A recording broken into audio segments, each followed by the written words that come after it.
हरिओम। खूब सारे आशीर्वाद भगवान जी के।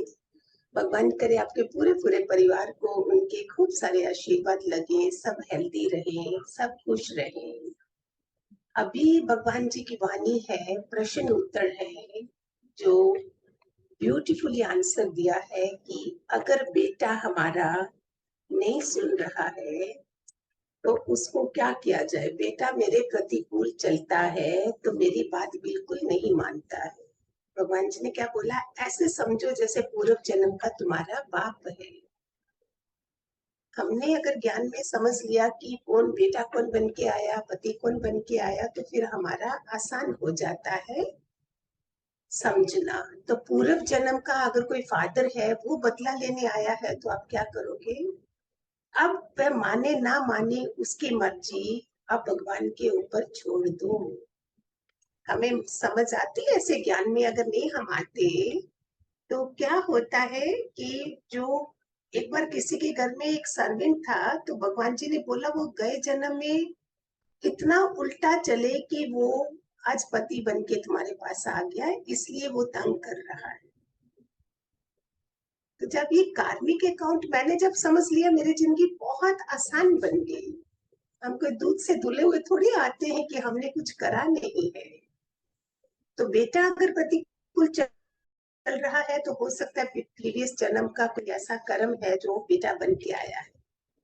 एक प्रश्न है कि मैंने अपने रिश्तेदारों की बहुत मदद करी है, अब मेरे विरुद्ध वो चलते हैं, और ये कितने लोगों की प्रॉब्लम है जिनके रिश्तेदारों में हमने मदद की होती है, वो उसको एक्नॉलेज नहीं करते हैं। इसलिए लोग ज्यादा मदद बाहर करते हैं और अपने वालों में कम, क्योंकि अपने वाले फॉर ग्रांटेड ले लेते हैं। वे दूसरों के आगे मेरी निंदा करते हैं और मेरे बारे में झूठी झूठी बातें फैलाते हैं। प्रश्न का उत्तर सन से क्या मिला, तुम उनकी तरफ ना देखकर अपने को देखो, कहीं तुमसे कोई गलती तो नहीं हुई है। गलती होगी अगर मैंने मदद करी है अपने घर में किसी की, और मैं उनकी बातें कर रही हूँ बाहर की, देखो मैंने मदद की, तो हो सकता है उनको बुरा लगा। यदि अपनी कोई गलती ना दिखे तो उसे दूर कर दो। यदि अपनी कोई गलती ना दिखे तो फिर दुखी होने की जरूरत नहीं है। मैंने अपना काम कर दिया, आगे भगवान जाने। ये आशा मत रखो कि दूसरे तुम्हारे अनुकूल आते हैं, दूसरे सब तुम्हारे अनुकूल चले, ये संभव नहीं है। बड़े बड़े राजे रानियां, उनको इतनी तकलीफें आई हैं, हम तो 4 जने घर में, वो भी उल्टा चलेंगे, कैसे सोचेंगे कि मेरे मुताबिक कोई चलेगा। दूसरों को भी जगह दें, दूसरों को भी स्पेस दें कि वो भी हक है उनको जीने का। हम जीने भी नहीं देते हैं। लिव एंड लेट लिव कितना बताते हैं, जियो और जीने दो। माँ बाप बच्चों को नहीं जीने देते हैं, बच्चे माँ बाप को नहीं जीने देते, क्योंकि कोई गाइडेड मास्टर नहीं होता है, समझाने वाला कोई नहीं होता।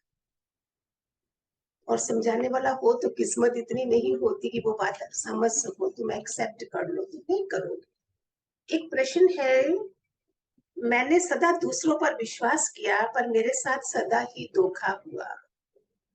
भगवान का जवाब है, विश्वास करने योग्य तो केवल भगवान है, सिर्फ भगवान है।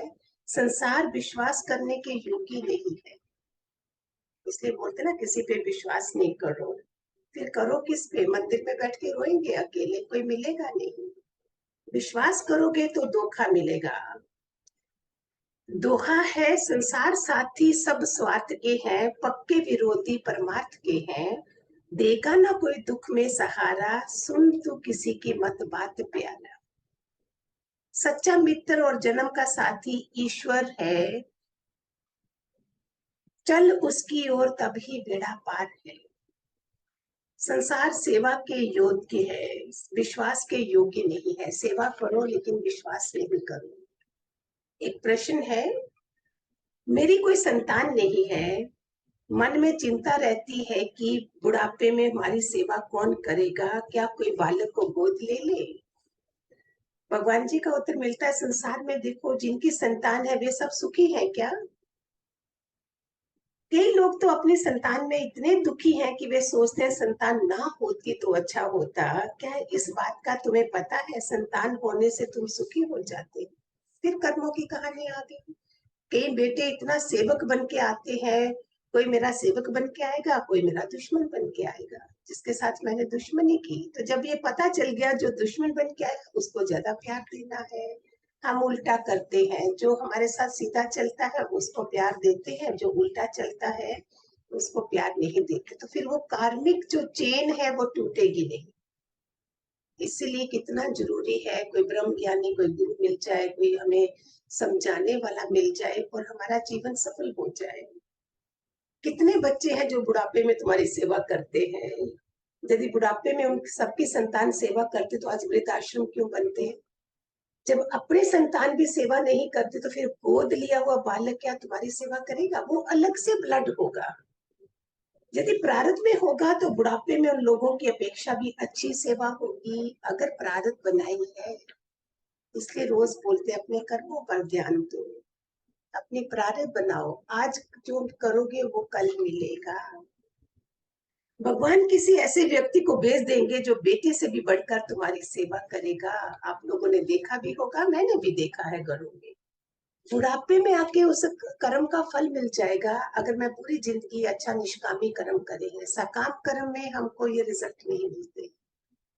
Beautiful answer. Hariom. God bless.